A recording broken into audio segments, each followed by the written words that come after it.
Hi guys, my name is Brett. I have been at Johara Treatment Centre for nearly 3 years now. I'm 52 years old. Never. Yeah, here we go.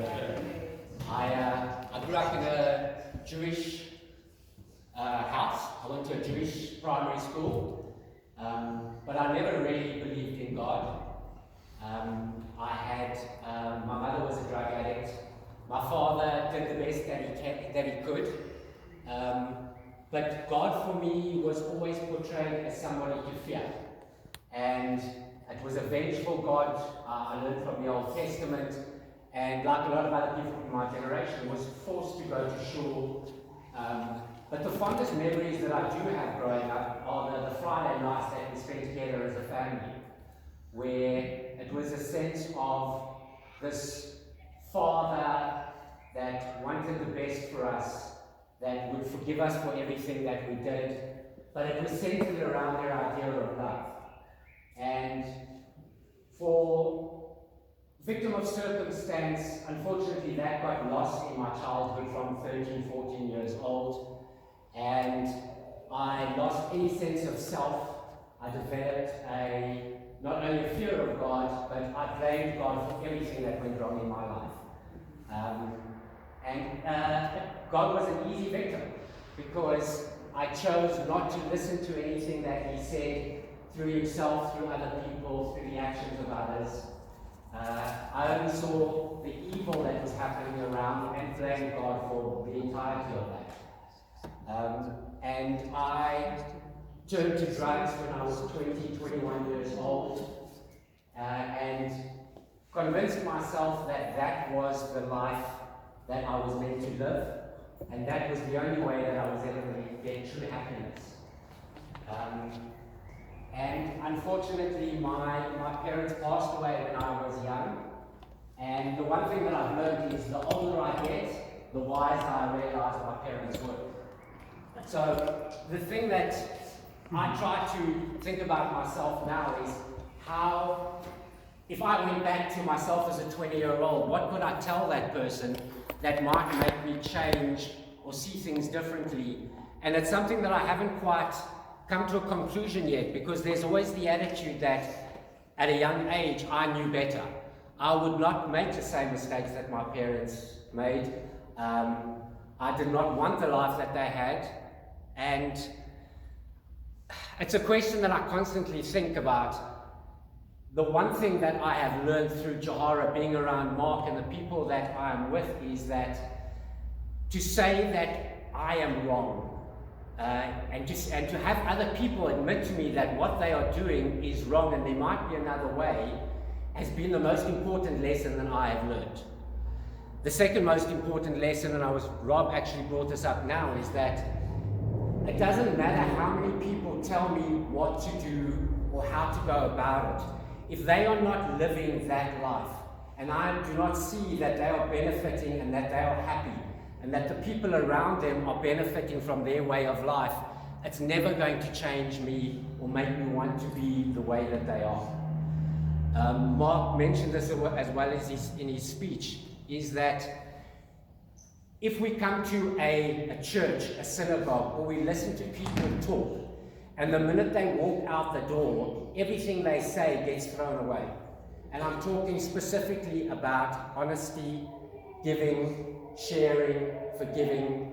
These are the things that I have come to learn of what my God is. And if somebody preaches to me, no matter where they're preaching, and then I find out that that is not how they live that way in every aspect of their life. And yes, if they don't do it and they admit that they made a mistake, that makes me even closer to them. It makes me want more of what they are, because they are not this inaccessible person that I can never be. And that makes me want to change or try better to get to that point. So we go through a 12-step program. The first thing that I saw when I went into my first treatment center was God. And I immediately switched off to my whole treatment. But even they went to a God of your understanding, and I couldn't get around that. I have been fortunate that I was in treatment with David, and all the questions that I never had the good enough answers for me, he gave some, but I also learned that I don't need to know everything, because it is impossible for me to know what God's plan is.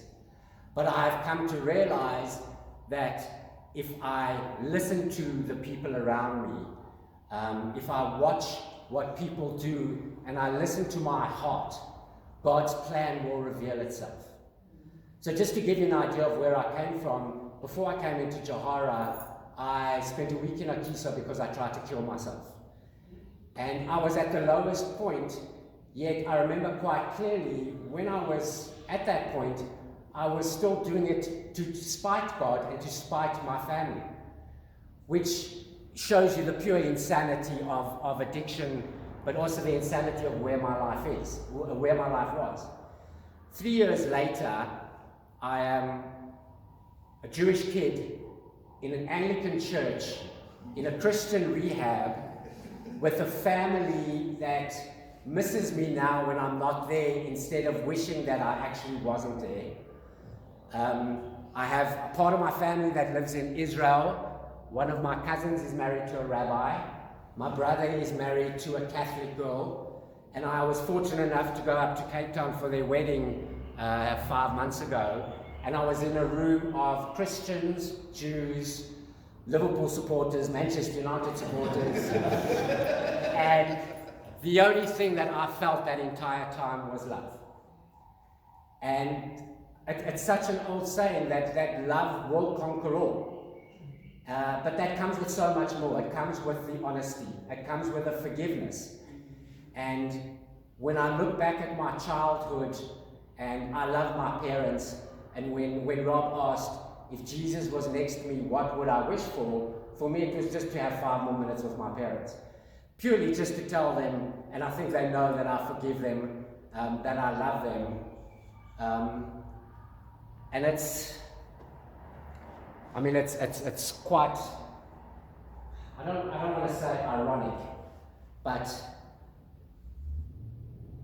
when I look at the 12-step program, and it's not about tomorrow, and it's not about yesterday, but the truest thing my father ever said is, if you just do the next right thing and you take care of everything today, the rest of it just follows on. So you go through the 12 steps, but the last 3 steps are the most important, which literally says you continue to take a personal inventory, which for us is journaling what you do during the day. And if you do something wrong, promptly admit it. So if you do something wrong, or if you have harmed somebody, even you think you've done somebody wrong, to go and apologize is probably one of the biggest gifts that God has given me, the ability to do that. The other one is through prayer and meditation, through prayer and meditation,